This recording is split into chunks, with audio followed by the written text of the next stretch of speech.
મિત્રો, આજે એક વધુ વિડીયો ગુજરાત સરકાર દ્વારા મહિલા કર્મચારીઓ માટે એક મહત્વનો નિર્ણય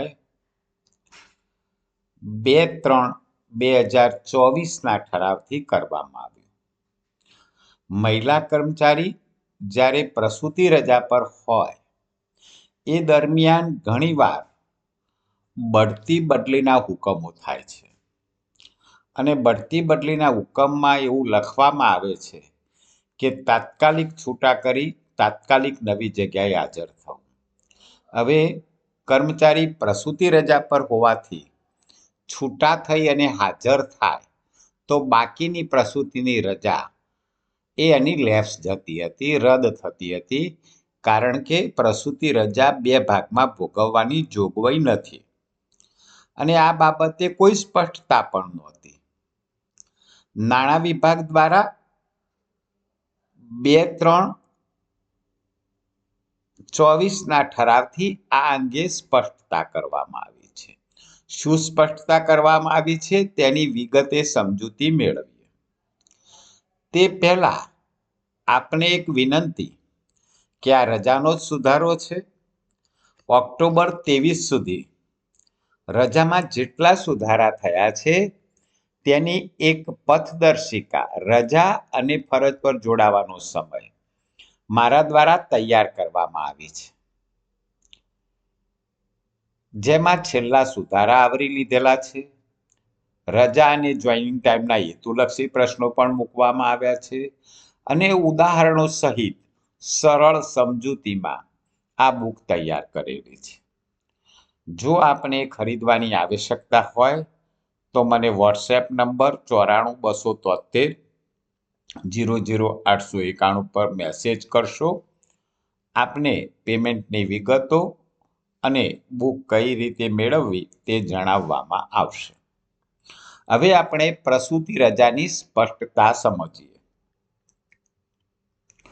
નાણાં વિભાગના 2/3/24ના ઠરાવથી બઢતી બદલી અને નવી નિમણૂકના કિસ્સામાં માતૃત્વ રજા બાબતે સ્પષ્ટતા. મહિલા સરકારી કર્મચારી માતૃત્વ રજા પર હોય ત્યારે તેની બદલી, બઢતી કે નવી નિમણૂક થાય તે સંજોગોમાં મહિલા કર્મચારીની નવી કચેરીમાં હાજર થાય તો બાકી રહેલા સમયગાળા દરમિયાનની માતૃત્વ રજાઓ મંજૂર કરવી કે કેમ તે બાબતે સ્પષ્ટતા ન હોય સચિવાલયના વહીવટ વિભાગો, ખાતાના વડાઓ અને અન્ય કચેરીઓ દ્વારા અવારનવાર નાણાં વિભાગને પૂછવામાં આવતું હતું. આ બાબતે નીચે મુજબ સ્પષ્ટતા કરવામાં આવે છે. હવે શું કરવાનું છે? જો કોઈ કર્મચારી પ્રસૂતિ રજા પર છે અને એની બઢતી બદલી થાય છે તો જૂની કચેરી અને નવી કચેરી શું કાર્યવાહી કરવાની છે તે સમજીએ. કાયમી કે ફિક્સ પગાર પર નિમણૂક પામેલા મહિલા સરકારી કર્મચારી પ્રસૂતિ રજા પર હોય ત્યારે તેની બઢતી, બદલી કે નવી નિમણૂક થાય તેવા સંજોગોમાં મહિલા કર્મચારીને તેઓની અરજીના આધારે જૂની કચેરીમાંથી બદલી, બઢતી કે નવી નિમણૂકવાળી નવી કચેરીમાં હાજર થવા બારોબાર છૂટા કરવા. બારોબાર છૂટા કરવા મીન્સ રજા પરથી જ એને છૂટા કરવાના રહેશે. છૂટા કરવાનો આદેશ મહિલા કર્મચારીના ઘરે અથવા કોઈ ફોન, ફેક્સ, ઈમેલથી મોકલવાનો રહેશે.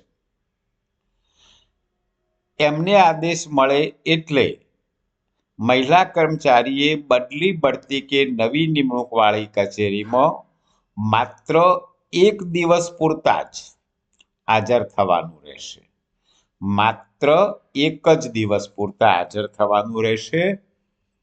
હાજર કરનાર સક્ષમ સત્તાએ માનવતાના ધોરણે, જો બહુ સરસ નિર્ણય લીધો છે નાણાં વિભાગે કે મહિલા કર્મચારી મેટર્નિટી લીવ પર છે અને એનું સ્વાસ્થ્ય સારું ના હોય, મહિલા કર્મચારી એક દિવસ પણ હાજર થવા જઈ શકે તેમ ના હોય તો ઠરાવમાં બહુ સ્પષ્ટ નાણાં વિભાગે લખ્યું છે કે માનવતાના ધોરણે મહિલાના સ્વાસ્થ્યની પરિસ્થિતિને ધ્યાનમાં લેતા પત્ર, ઈમેલ કે રૂબરૂ ઉપસ્થિતિને આધારે હાજર કરવાના રહેશે.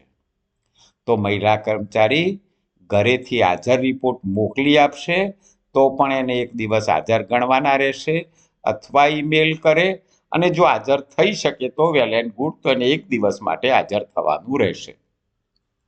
પણ સંજોગો ન હોય તો માત્ર પગાર ભથ્થાના હેતુ માટે એને આપણે એક દિવસ પૂરતા હાજર કરવાના રહેશે. બહુ સ્પષ્ટ લખ્યું છે કે મહિલાના સ્વાસ્થ્યની પરિસ્થિતિને ધ્યાનમાં લેતા પત્ર, ઈમેલ કે રૂબરૂ, જો રૂબરૂ ન આવી શકે એવા સંજોગોમાં પત્ર કે ઈમેલનો આગ્રહ રાખવાનો રહેશે. તેણીની 180 દિવસની પ્રસૂતિ રજા પૈકી બાકી રહેલી પ્રસૂતિ રજાઓ, એટલે ઓર્ડર થયો તે પહેલા એને અમુક રજા ભોગવી છે, દાખલા તરીકે 100 રજા ભોગવી છે અને હુકમ થયો છે, તો બાકી રહેલી 80 રજાઓ મંજૂર કરવા બદલી, બઢતી કે નવી નિમણૂકવાળી કચેરીએ અલગથી હુકમ કરવાના રહેશે.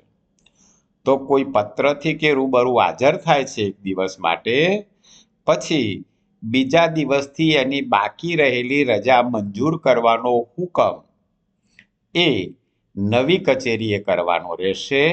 દાખલા તરીકે વિગતે સમજીએ તો કોઈક મહિલા કર્મચારી 100 દિવસ પ્રસૂતિ રજા ભોગવ્યા પછી નવી જગાએ બઢતી થાય છે, તો બઢતીવાળી કચેરીએ એને હાજર કર્યા પછી એને એક સ્પીકિંગ ઓર્ડર કરવાનો રહેશે કે જૂની કચેરીના આ નંબર તારીખથી મહિલા કર્મચારીની 180 દિવસ રજા મંજૂર કરવામાં આવેલી હતી, જે પૈકી 100 દિવસ તેમણે રજા ભોગવી અને બઢતીના કારણે હાજર થતા બાકીની 80 દિવસની રજા આ તારીખથી આ તારીખ સુધી પ્રસૂતિની રજાના અનુસંધાનમાં પ્રસૂતિની રજા તરીકે મંજૂર કરવામાં આવે છે.